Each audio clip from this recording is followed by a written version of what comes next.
Assalamualaikum warahmatullahi wabarakatuh. Kali ini kami akan menjelaskan tentang penyelesaian masalah Big M.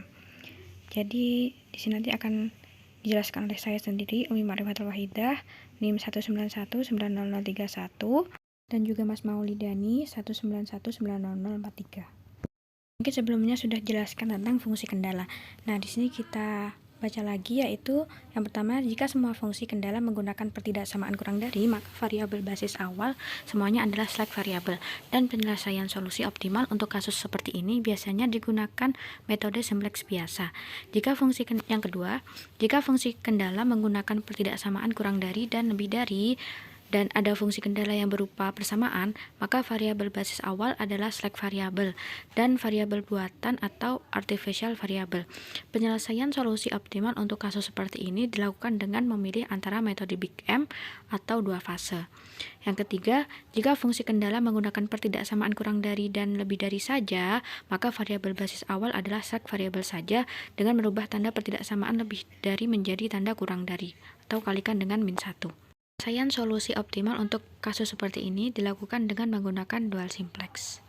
Oke, langsung kita ke contoh soal. Contoh soal ini kita percobaan untuk maksimumkan, yaitu Z sama dengan 50x1 ditambah 80x2. Fungsi kendalanya yaitu x1 kurang dari 40, x2 lebih dari 20, x1 tambah x2 sama dengan 50, x1 x2 lebih dari 0. Langkah pertamanya yaitu kita harus merubah fungsi kendala menjadi bentuk baku, yaitu x1 ditambah x1 sama dengan 40, dan seterusnya, semuanya diganti dengan sama dengan. Dari situ kita bisa mengambil yaitu variabel slacknya itu S1, variabel surplusnya itu S2, dan variabel buatannya A1 dan A2.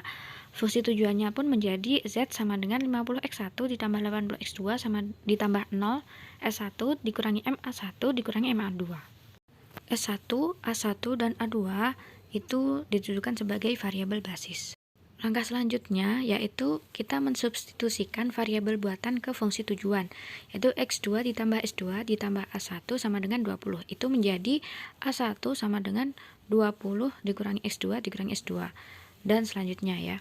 Nah, kita bisa menghasilkan z sama dengan 50x1 ditambah 80x2 ditambah 0s1 min ma1 dikurangi ma2. Itu z-nya jadi sama dengan 50x1 ditambah 80x2 tambah 0s1 min M kali 20 min x2 dikurangi s2 min M 50 min x1 dikurangi s2. Jadi yang itu tadi kita substitusikan. Kemudian kita rubah ke dalam bentuk baku, diperoleh Z min 50 dalam kurung 50 plus M tutup kurung kali x1 dikurangi dalam kurung 80 plus 2M tutup kurung kali x2 ditambah 0s1 dikurangi ms2 sama dengan min 70m. Hasil tadi kita bisa langsung memasukkan ke tabel simplex awal, yaitu untuk tabel simplex awal masukkan semua koefisien fungsi kendala dan fungsi tujuan yang sudah dalam bentuk baku. Itu Z yang tadi langsung kita masukkan saja ya. Itu bagian x1-nya kita hasilkan min 50 min M, x2-nya min 80 min 2M, dan S1-nya itu 0, S2-nya M, A1-nya 0, A2-nya 0, NK-nya min 70M. Langsung ke basis yang kedua, S1 yaitu x1-nya 1, x2-nya 0, S1-nya 1, S2-nya 0, A1-nya 0, A2-nya 0, NK-nya 40. Baris yang ketiga yaitu A1. Di situ x1-nya itu 0, x2-nya 1, S1-nya 0, S2-nya min 1, A1-nya itu 1, A2-nya 0, dan NK-nya itu 20. Yang baris yang terakhir yaitu A2, itu x1-nya 1, x2-nya 1, S1-nya 0, S2-nya 0, A1-nya 0, A2-nya 1, NK-nya 50. Dan penjelasan selanjutnya akan dijelaskan oleh Mas Maulidani. Terima kasih. Oke, bismillahirrahmanirrahim. Perkenalkan, nama saya Muhammad Maulidani, NIM 1919043. Di sini saya akan melanjutkan presentasi dari Mbak Rifa. Nah, tadi untuk menyelesaikan masalah dengan menggunakan metode Big M, itu kan tadi dirubah dulu ke dalam bentuk baku, kemudian dimasukkan ke dalam tabel iterasi. Nah, dalam tabel iterasi itu nanti kita akan mencari yang namanya kolom pivot, baris pivot, dan juga elemen pivot. Nah, kolom pivot itu dicari pada nilai Z yang memiliki nilai terkecil. Nah, ini untuk mencari nilai maksimum. Sedangkan untuk nilai minimumnya kita mencari nilai yang terbesar, seperti itu. Nah, karena kita mencari nilai maksimum pada contoh, kita mencari nilai yang terkecil pada baris Z. Sehingga kita dapat memiliki pada nilai X2. Ya, yang memiliki nilai negatif 80 negatif 2M. Dikurangi 2M negatif 80 dikurangi 2M. Itu yang menjadi kolom pivotnya. Sehingga X2 itu menjadi kolom pivotnya. Kemudian selanjutnya kita akan mencari baris pivot. Bagaimana cara mencari baris pivot? Itu baris pivot dipilih dari kolom rasio yang memiliki nilai positif terkecil. Rasio itu nanti diperoleh dari nilai kanan yang dibagi dengan kolom pivotnya. Seperti itu. Nah, sehingga terdapat nilai 20. Nah, itu yang akan menjadi sebuah baris pivotnya. Sehingga baris pivotnya terletak pada nilai A1, pada baris A1. Seperti itu. Kemudian elemen pivot dicari dari mana? Elemen pivotnya itu dicari dari perpotongan antara kolom pivot dan juga baris pivot, sehingga elemen pivotnya itu mendapatkan nilai 1. Seperti itu, nggih. Kemudian kan pada untuk mencari nilai maksimum ini pada metode Big M itu kita tidak boleh memiliki nilai negatif pada untuk nilai maksimum, ya, tidak boleh memiliki nilai negatif pada baris Z-nya, sehingga kita perlu merubahnya. Bagaimana cara merubahnya? Cara merubahnya yaitu menggunakan OBE. Caranya yakni untuk merubah nilai yang negatif 80 dengan 2M tadi kan tidak boleh memiliki nilai negatif, ya. Jadi itu nilainya B1 dikurangi dalam kurung negatif 80 dikurangi 2M dikali B3. Nah, itu menghasilkan nilai 0. Kemudian langkah ini tidak hanya digunakan pada kolom X2 pada baris Z, tetapi digunakan juga pada semuanya pada baris Z-nya. Seperti itu, ya. Kemudian pada yang selanjutnya pada baris 3 itu kan kita harus merubahnya agar tidak ada nilai yang negatif, sehingga B4 dikurangi B3 sehingga menghasilkan nilai 0. Itu, ya. Kemudian sehingga kan tadi terbentuk tabel yang baru dengan nilai-nilai yang baru dari iterasi 1. Nah, kita cek apakah masih ada yang memiliki nilai negatif. Karena kita untuk mencari nilai maksimum tidak boleh ada nilai negatif. Seperti itu.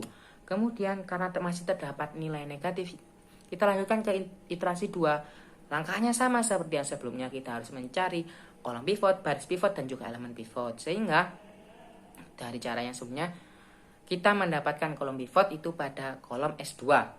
Nah, sebelumnya kembali terlebih dahulu, kan itu tadinya ada nilai yang baris yang dirubah dari baris A1 dirubah menjadi baris X2. Nah, itu mengapa?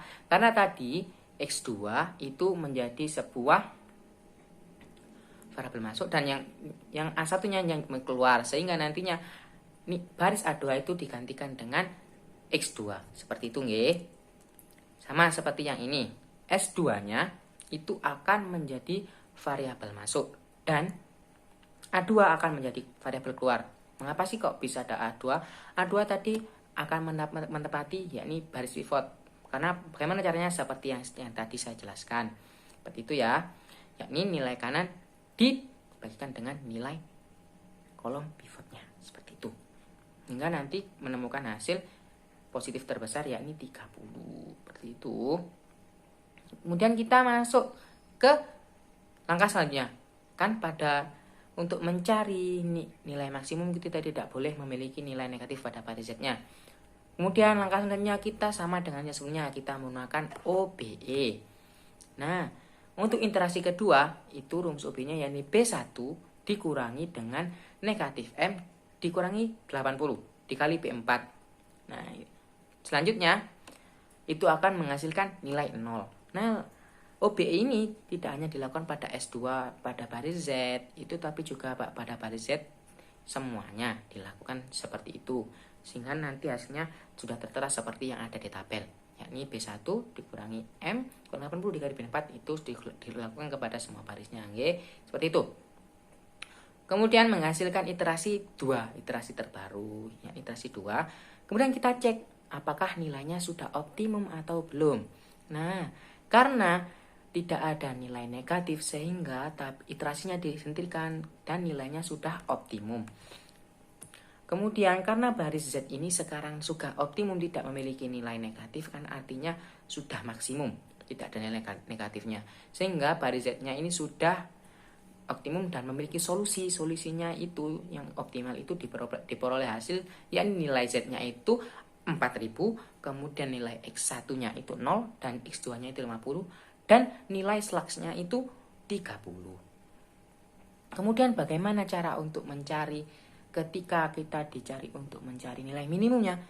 Sama langkahnya seperti yang untuk mencari nilai maksimum, tetapi bedanya itu kita mencari nilai yang terbesar seperti itu. Kita rubahnya kan tadi kalau maksimum kita nyari yang terkecil, nah untuk yang minimum kita cari yang terbesar. Bedanya di situ saja.